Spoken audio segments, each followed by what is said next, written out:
الحمد لله رب العالمين والصلاة والسلام على سيدنا محمد وآله وصحبه وأزواجه وذريته أجمعين۔ تو مشائیوں کے بارے میں کچھ پچھلی بار بات کی تھی اور یہاں رکے تھے۔ ارسطو مسلمان فلاسفہ فارابی اور ابن سینا اسی مکتبہ فکر سے تعلق رکھتے ہیں، یعنی مشائی ہیں اور نو افلاطونی ہیں۔ تو اس لحاظ سے یہ کہا جا سکتا ہے کہ مشائی جو ہے ارسطو کا مکتبہ فکر تھا۔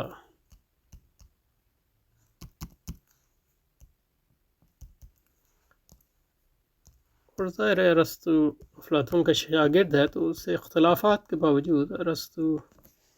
کی فکر میں افلاطون کی فکر بھی شامل ہے۔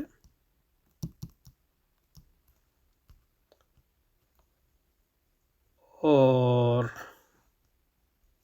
مشائیت جو ہے پھر بعد میں پلاٹینس اور اس کے بعد جو ہے نو افلاطونیت میں ضم ہو گئی ایک طرح سے، اور نو افلاطونیت جو تھی وہ ایک سنتھسس تھا، یعنی ایک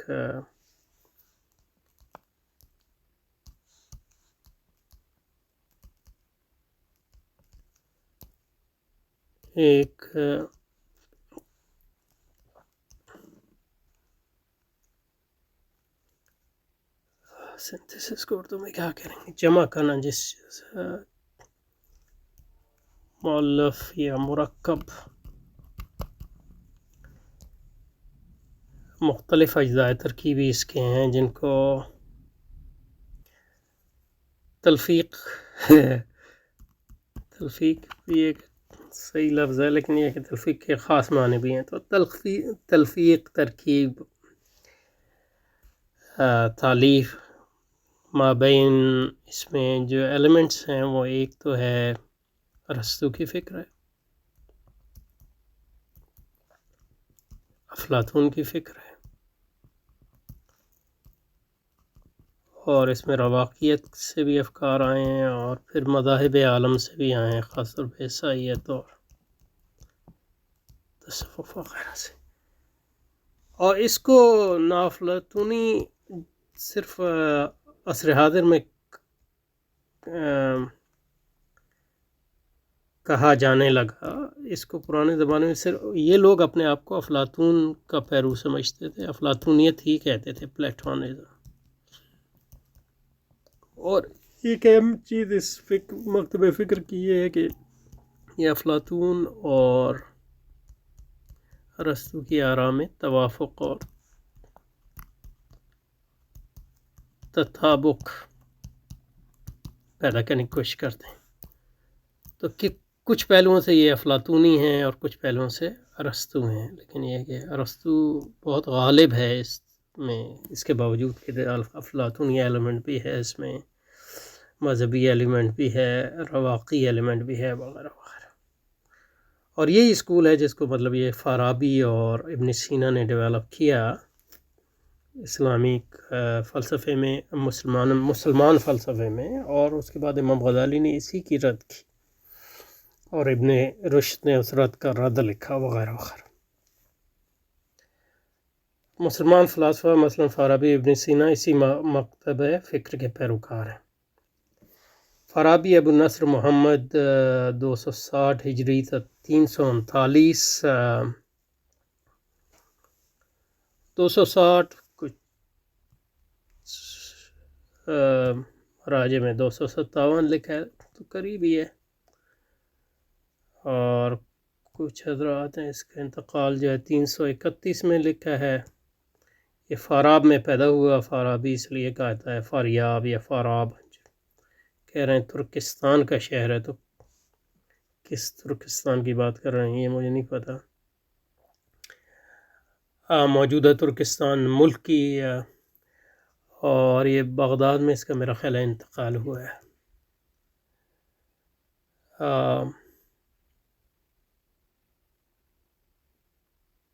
بغداد میں میرا خیال انتقال ہوا ہے اس کا۔ تو اس کا جو یعنی یہ چوتھی صدی کا، تیسری صدی اور چوتھی صدی کا مصنف ہے، تو امام تقریباً 100 کتابوں کا مصنف ہے، لیکن یہ ہے کہ وہ زیادہ تر اس کی کتابیں ہمارے پاس نہیں پہنچی ہیں۔ ایک مشہور جو اس کی کتابیں ہیں وہ احصاء العلوم ہے، جس میں وہ مختلف علوم کا تعارف کرواتا ہے، ان کے درمیان تعلق، اور دوسرا المدینۃ الفاضلہ پہ جو اس کی کتاب ہے وہ ایک لحاظ سے ارسطو کی ریپبلک کا جو ہے اس کے اپنے کانٹیکسٹ میں جو ہے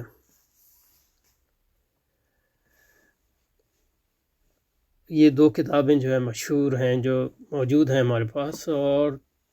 کہا جاتا ہے کہ اس نے ارسطو کی مابعد الطبیعات پر بھی کتاب لکھی وغیرہ، اور اسی کی کتابوں کو جو ہے پھر ابن سینا نے پڑھ کے پھر جو ہے وہ ارسطو کی طرف متوجہ ہوا وغیرہ۔ ابن سینا جو ہے رئیس ابو علی حسین بن عبداللہ، یہ پیدا ہوا ہے 370 میں، تو یعنی 70 کا مطلب ہے کہ فارابی کے انتقال کے بعد پیدا ہوا ہے مسلمان فلسفیوں کا چودھری ہے، یعنی سب سے بڑا، یعنی سب سے مشہور اور بڑا مسلمان فلسفی یعنی مسلمان کے گھرانوں میں پیدا ہوا وغیرہ وغیرہ۔ لیکن یہ کہ اس کا جو فلسفہ ہے اس میں اس نے اضافے بھی کیے ہیں، خاص طور پہ منطق وغیرہ میں، لیکن یہ کہ بنیادی طور پہ وہ ارسطو اور یونانی فلسفیوں کا پیروکار ہے، اور طبیب بھی ہے، مشہور طبیب بھی ہے۔ اس کی کئی کتابیں ہیں، اور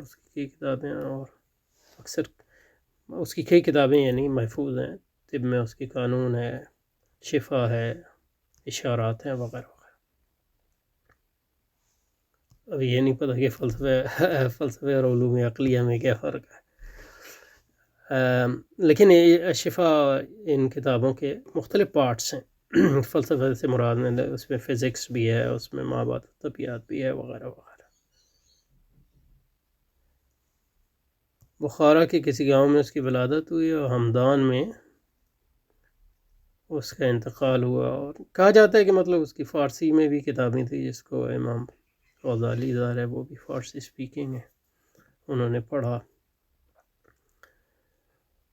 اور مقاصد الفلسفہ میں کہا جاتا ہے کہ اس سے کافی مدد لی۔ تو بنیادی طور پہ حضرت امام غزالی نے ابن سینا کو پڑھا ہے، اور اسی بنیاد پہ فلسفے کو سمجھا مقاصد فلسفہ میں، پھر اسی کی بنیاد پہ جو ہے اپنا رد لکھا ہے تحفۃ الفلاسفہ میں۔ تو حضرت امام بخاری کا جو رد ہے وہ ارسطو پہ ڈائریکٹ نہیں ہے، بلکہ ارسطو کے مسلمان متبعین پہ رد ہے، کیونکہ وہی لوگ جو تھے پھیلا رہے تھے یہ علوم مسلمانوں میں، اور اس کے نتیجے میں جو ہے اسلامی علوم کے بارے میں شکوک و شبہات پیدا ہوئے وغیرہ وغیرہ، اور اسی کے نتیجے میں علم کلام کی جو ہمارے جدید شکل ہے وہ وجود میں آئی، اور جو ہمارے متاخرین ہیں ان کے علم کلام جو ہے، حتیٰ کہ مطلب یہ اہل سنت میں سے ہیں، مثلا اشاعرہ اور ماتریدی، ان کا علم کلام جو ہے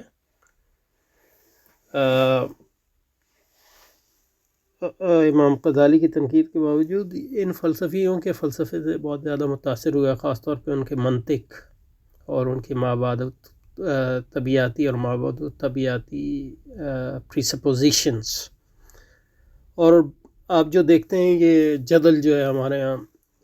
اشاعرہ اور متاخرین حنابلہ وغیرہ میں، وہ مطلب عقائد کے بارے میں نہیں ہے، وہ اس کو بنا دیا عقائد کا، وہ سارے یہ اہل سنت ہی ہیں، وہ اصل میں فلسفیانہ تعبیر ان عقائد کی اس کے بارے میں اختلاف ہے، کیونکہ جو اشاعرہ اور ماتریدی ہیں یہ مشائیوں کے پیروکار ہیں بنیادی طور پہ، ان کی یعنی ظاہر ہے ان کے کفر کو تو نہیں مانتے مشائیوں کو، لیکن ان کے عمومی فلسفے ان کا بیک گراؤنڈ ہے، جبکہ حنبلی جو ہے وہ مشائی فلسفے سے اتنے متاثر نہیں ہیں، وہ دوسرے فلسفوں سے متاثر ہوئے ہیں، یعنی کامن سینس فلسفوں سے، اور سریانی فلسفوں سے، اور اسٹوئک فلسفے اور منطق سے، اور عرب فلسفے اور منطق سے وغیرہ وغیرہ۔ تو وہ زیادہ تر جو اس میں ان لوگوں کی لڑائی ہے وہ اس بنیاد پہ کہ ان کا فلسفیانہ بیک گراؤنڈ مختلف ہے، وہ اصل میں فلسفی بہت سے فلسفیانہ افکار جو ہیں وہ علم کلام کے ذریعے دین کا حصہ بن گئے ہیں، جو نہیں ہونا چاہیے. یعنی اسلامی عقائد کا. تو یہ پہلا مکتب فکر ہے. جو اشراقی فلسفہ ہے، یہ کہنا کہ فلسفہ یونان کا ایک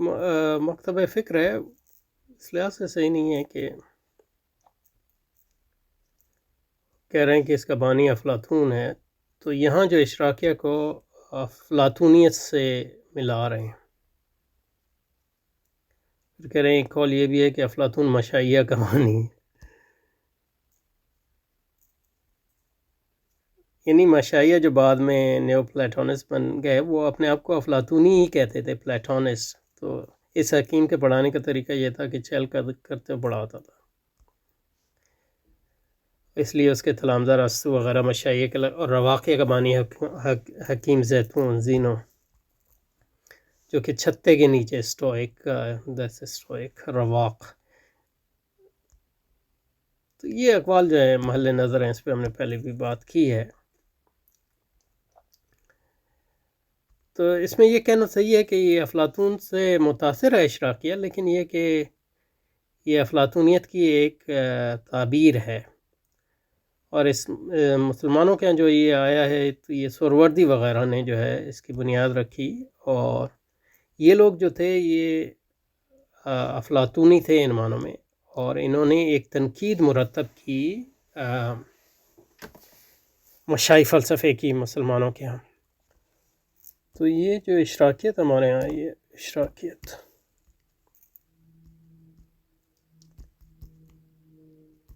نہیں، اس کو افلاطونیت نہیں کہنا چاہیے، کیونکہ مشائی بھی افلاطونی ہیں ان معنوں میں. لیکن یہ کہ کیونکہ مشائیوں نے ارسطو اور افلاطون کی فکر میں توافق اور تطابق پیدا کرنے کی کوشش کی، ان کے درمیان جو ہے تلفیق ایک قائم کی، اس کی تنقید انہوں نے کی. اور یہ لوگ جو ہیں یہ افلاطون سے زیادہ متاثر، اور افلاطون کی وہ تعبیر کرتے ہیں جو ارسطو کے مقابلے میں ہے. یہ ارسطو کے ایک لحاظ سے مخالفین ہیں، اور یہ یعنی قدیم یعنی مسٹسزم سے بھی متاثر ہوئے ہیں، تصوف سے وغیرہ وغیرہ. اور اس اشراقی اسکول کا مابحل امتیاز اسلام مسلمان ٹریڈیشن میں یہ ہے کہ یہ تنقید یا کرٹیک مرتب کرتے ہیں مشائی فلسفوں کی، یعنی ابن سینا وغیرہ کی.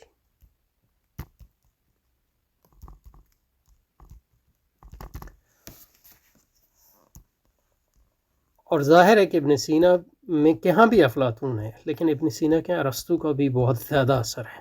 اور ان کے وہ ارسطو کو افلاطون کے درمیان ایک توافق اور تطابق جیسے کہ میں نے کہا. تو ان کے ہاں جو ہے ارسطو نہیں ہے، افلاطون بہت زیادہ ہے. اور دوسری بات یہ ہے، اور تو اس لحاظ سے مطلب یہ ہے کہ وہ تنقید مرتب کرتے ہیں ابن سینا کے فلسفے کی، مثلا یا مشائی فلسفہ جیسے کہ مسلمانوں کے ہاں ہے. اور ان کی تنقید کی کئی پہلو ہیں، لیکن ایک پہلو یہ ہے کہ وہ مثلا تصور وجود پر جو ہے جوہر یا ایسنس کو فوقیت دیتے ہیں.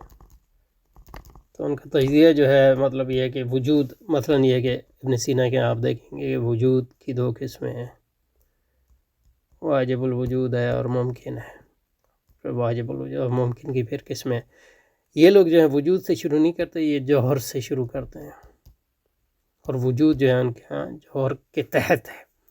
تو یہ اس لحاظ سے پھر مطلب یہ ہے کہ افلاطون سے اس کی ایک بنتی ہے، کیونکہ افلاطون کے ہاں جو ہے جوہر یا جس کو آئیڈیاز وغیرہ بھی وہ کہتا ہے وہ الگ سے موجود ہیں، جبکہ ارسطو کے ہاں وہ الگ سے موجود نہیں ہیں، وہ وجود کا حصہ ہیں ان معنوں میں،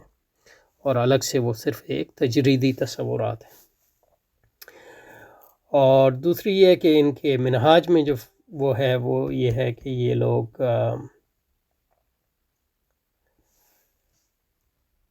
ارسطاطی، کیونکہ مشائیوں کے ہاں جو ہے ارسطو کی منطق بہت اہم ہے، ارسطاطیلیسی منطق کے مقابلے میں یہ لوگ وجدان یا انٹیوشن کو زیادہ اہمیت دیتے ہیں۔ اور یہاں بھی مطلب یہ ہے کہ افلاطون کا اثر آپ کو سامنے آئے گا کہ افلاطون کے ہاں جو ہے انٹیوشن کی اہمیت بہت زیادہ ہے، کیونکہ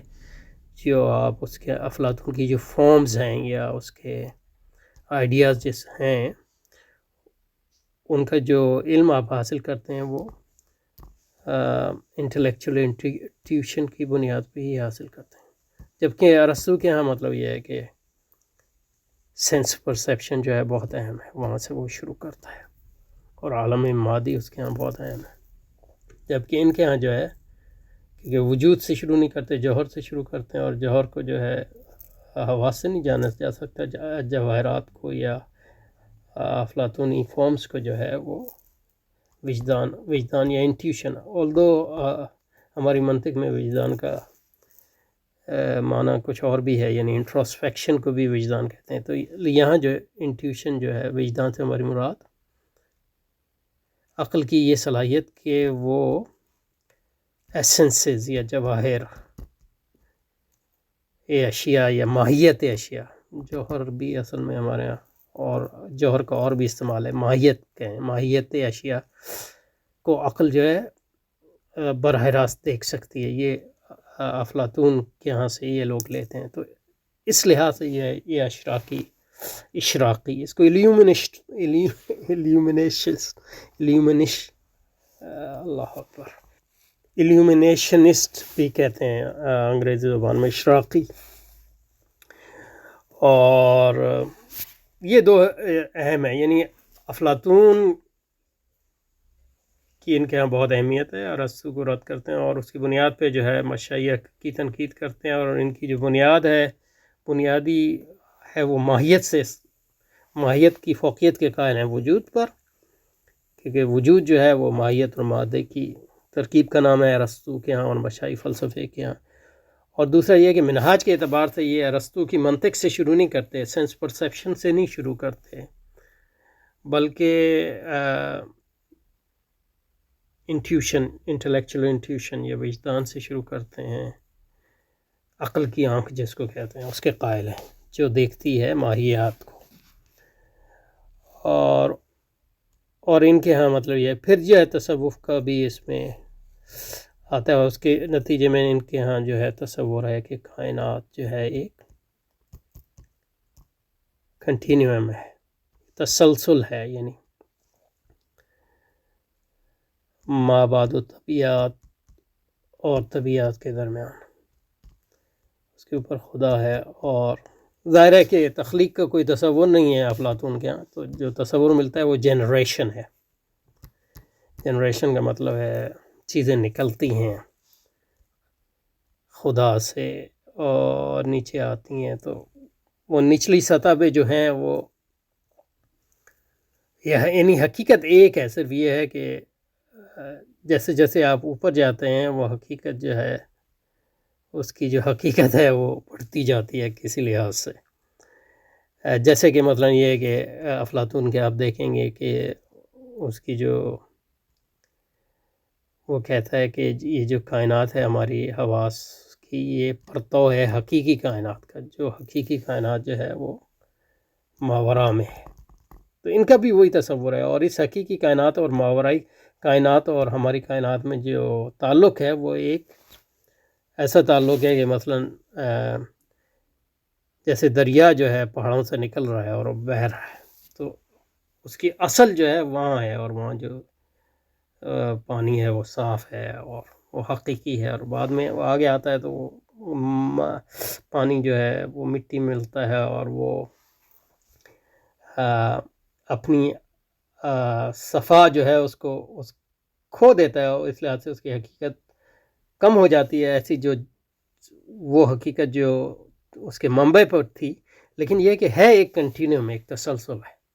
تو یہ ان کا کائنات کا تصور ہے، اس لیے اور ان کا جو نور کا جو استعارہ یا تشبیہ ہے وہ اہم ہے، کیونکہ وہ کائنات اس لحاظ سے کہ یہ حقیقی کائنات ہے ماہیت کی، تو یہ نور جو ہے اس سے شعاعیں نکل رہی ہیں، اور ہماری کائنات جو ہے ان شعاعوں کا ایک لحاظ سے پڑتا ہوا ہے ان معنوں۔ تو اس لحاظ سے مطلب یہ کافی افلاطونی ہے، یعنی پیور افلاطونی بغیر ارسطو کی، یا افلاطون کے ایک پہلے، کیونکہ افلاطون کی کئی کتابیں ہیں اور اس کی مختلف کتابوں اس کے مختلف افکار ہیں۔ تو یہ وہ فلسفہ ہے جو مثلا یہ کہ ریپبلک میں موجود ہے یا ٹیمیس میں ایک لحاظ سے موجود ہے وغیرہ وغیرہ۔ بہرحال یہ یہاں پہ رکتے ہیں، پھر اس کو جاری رکھیں گے انشاءاللہ۔